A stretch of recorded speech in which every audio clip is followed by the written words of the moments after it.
tonight. The Ministry of Education, Youth and Information sets a new date of March 25, 2021 for the Grade 6 Primary Exit Profile PEP Ability Test. The island recorded 27 cases of COVID-19 and 1 virus-related death yesterday, taking confirmed cases to 15,462 with 345 fatalities. Still tonight, JAMPRO and the Ministry of Foreign Affairs and Trade officially sign an MOU to formalize their collaboration through the Economic Diplomacy Program.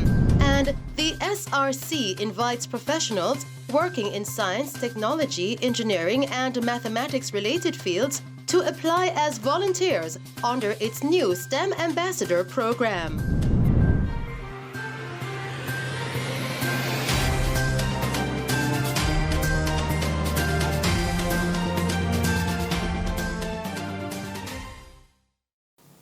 Good evening.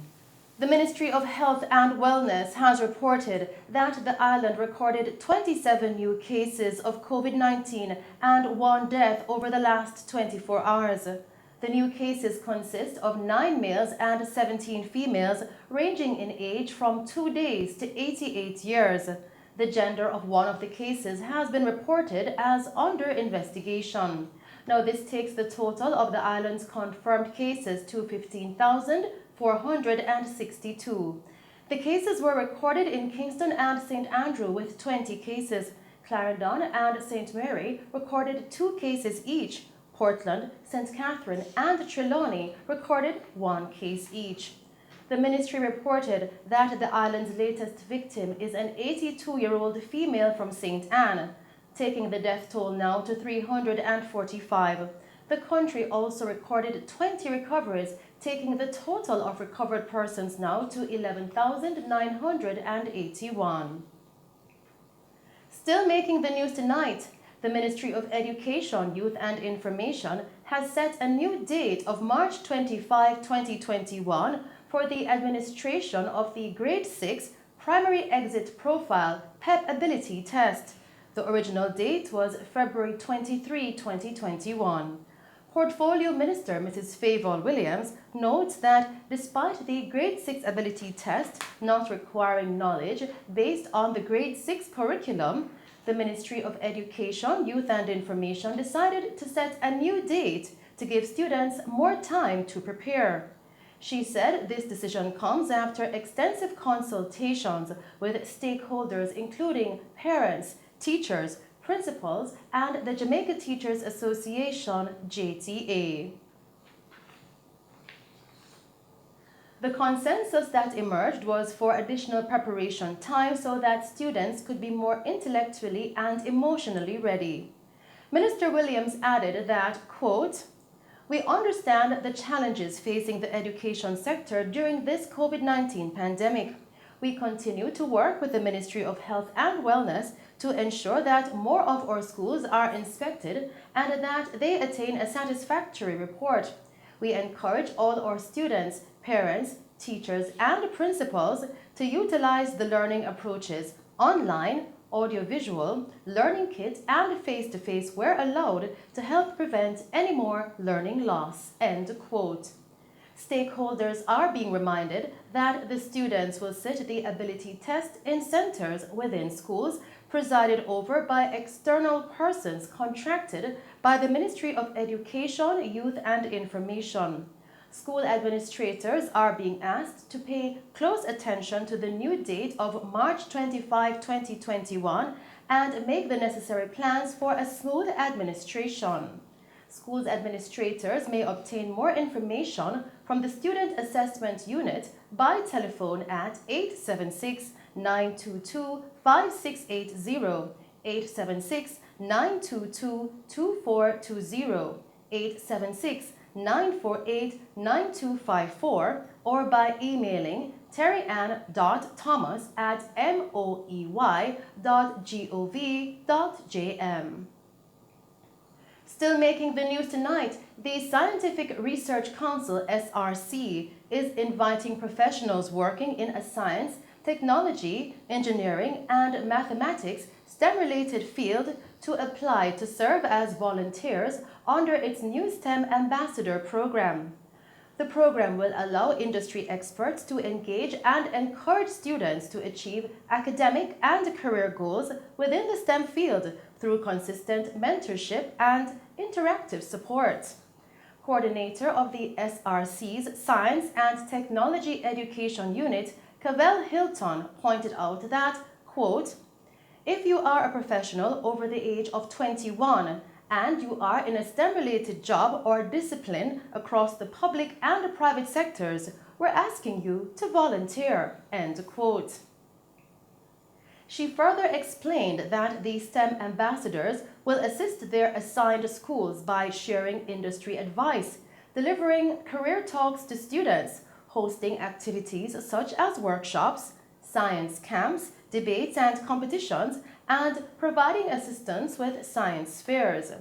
Ms. Hilton said that each year the Council will give the ambassadors a list of activities that they can carry out at their assigned schools, and they must participate in at least one of these activities. Under the program, volunteers will be required to renew their ambassadorship based on the tenure of their contract. To become a STEM ambassador, persons can contact the SRC at 876-927-1771-4, 876-977-2193 and 5, or 971-1110. In other news tonight, detectives from the Maypen Criminal Investigation Branch are investigating the robbery of a PC Bank outlet located at Gordon Street, Clarendon on January 28. Reports coming into our news center tonight are that 3 men entered the bank posing as customers. A firearm was brandished and the suspects forced their way through the interior doors and into the vault, where they took $2,855,000 Jamaican dollars. The suspects also removed an undetermined sum of cash from 2 cash registers as well as a cellular phone. The men also relieved the security guard of his firearm. The culprits then escaped in a grey motor car. Investigations into the incident are ongoing.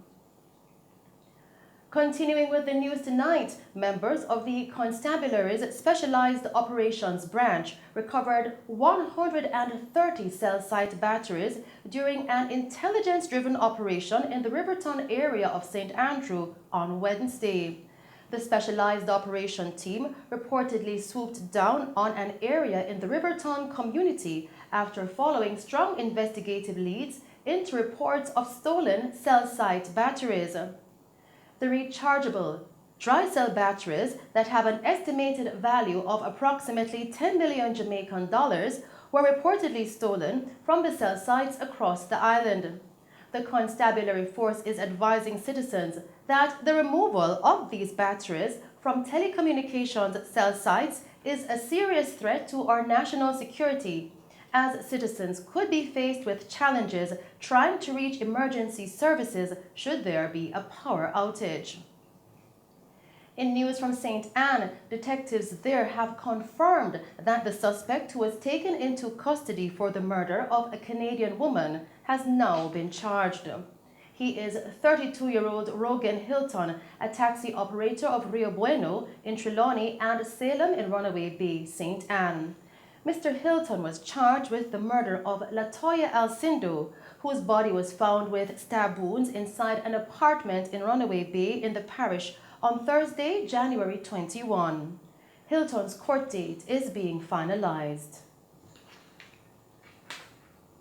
Continuing with the news tonight, a firearm and several rounds of ammunition were seized in 8 Miles Bull Bay in St. Andrew yesterday. A man has been arrested in connection with the seizure. Reports from the Elliston Road Police coming into our news center tonight are that at approximately 11:30 a.m., law enforcement officers were on patrol in the area when they saw a group of men acting in a suspicious manner. The men were accosted and searched, along with a vehicle that was in the vicinity. A Taurus .380 pistol, along with a magazine containing 12.380 rounds, was found inside the vehicle. The driver was subsequently arrested in connection with the seizure. However, his identity is being withheld pending further investigations.